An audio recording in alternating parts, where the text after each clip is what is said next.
It's a gorgeous day today. Hello, my name's Shauna. This is Shauna's World. Welcome back to my channel if you've been here before. And if it's your first time, welcome. Make yourself at home.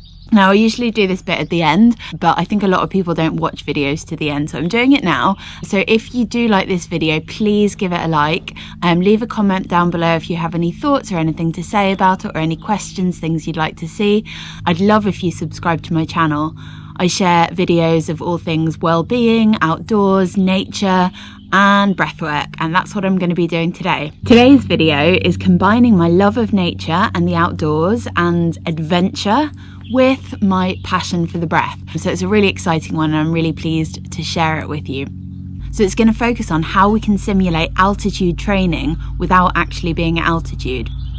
Now, anyone who knows me knows I absolutely love the mountains. I have never done any sort of like huge peaks, but I've spent a bit of time hiking at 3,000s, 4,000s, and even at those altitudes, you definitely notice a thinness in the air, a lack of oxygen. I haven't struggled too much, but for example, when I did the Inca Trail in Peru many years ago, some people really struggled to get through that because of the altitude. So it's really important to acclimatise and get used to that lower oxygen level. It's also on my bucket list to climb some bigger peaks, and I really would love to do Stock Kangri one day in India. So I want to make sure that when I get to altitude, my breathing is as good as it can possibly be and I'm as prepared as possible.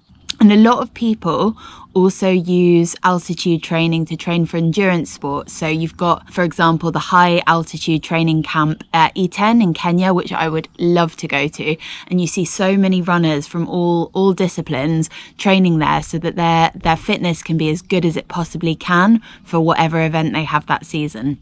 There are so many incredible runners that come out of Kenya because of that amazing space in Iten, and training at altitude makes a huge difference. But we can't all be jetting off to the mountains all the time or spending loads of time at altitude. So I wanted to share this exercise that simulates that kind of training. So this exercise to simulate high altitude training, I took it from Richie Bostock's book Exhale, and he shares this exercise, but it's inspired by the work of Patrick McKeown, who wrote The Oxygen Advantage and came up with the Oxygen Advantage method. So I'd really recommend checking out both of those books. I'll link them down below. So the premise of this exercise is to teach your body to perform well with lower levels of oxygen, because we don't need to be at altitude to induce hypoxia. We can do that simply through breath holding. I'll take you through the exercise step by step, but before I go into the specifics, I just want to share some contraindications.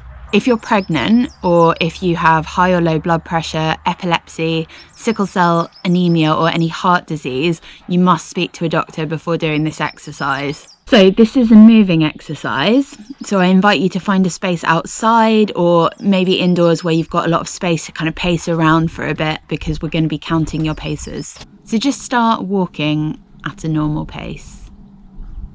So just walking around the space for about a minute before we get going, just moving about, breathing normally at the moment, not worrying too much about your breath, just walking around.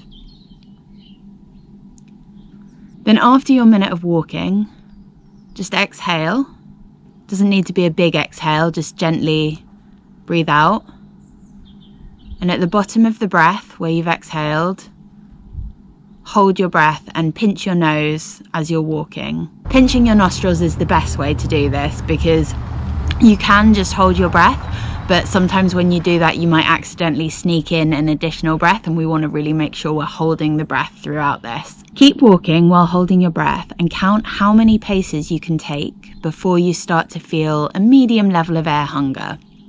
So the aim here isn't to hold your breath for as long as possible, just to hold it until you feel that kind of medium level of air hunger. So once you feel that medium level of air hunger, make a mental note of how many paces you've taken, and then breathe in again. Minimize your breathing by taking very short breaths for the next 15 seconds. Then just continue walking for another 30 seconds.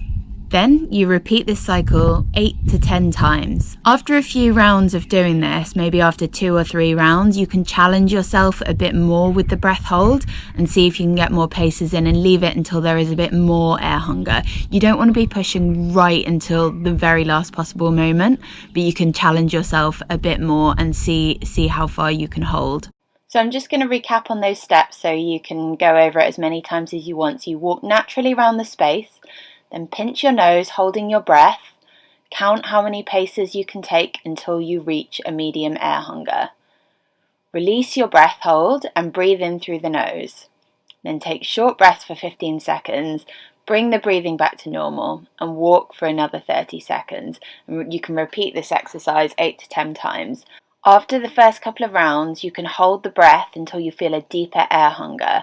So yeah, repeat that 8 to 10 times and see how it progresses. And I'd recommend doing this on a regular basis.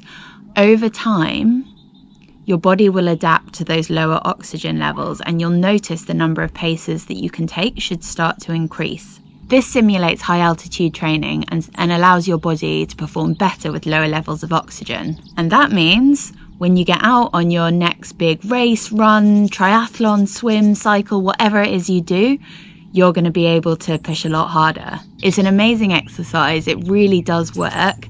I'm still using it and I'm seeing improvements every time I try. So keep doing it regularly and enjoy the process and enjoy whatever your next endurance challenge is. So it's as simple as that. It's just doing that exercise as regularly as you possibly can, repeating the steps and going over and over until that score grows, and you're going to see real improvements. Thank you so much for watching today. And as I said at the beginning, it would be great if you could give the video a thumbs up, leave a comment and subscribe to my channel for more videos on breathing and other outdoorsy, nature and well-being things. Thank you so much for watching and I'll see you next time.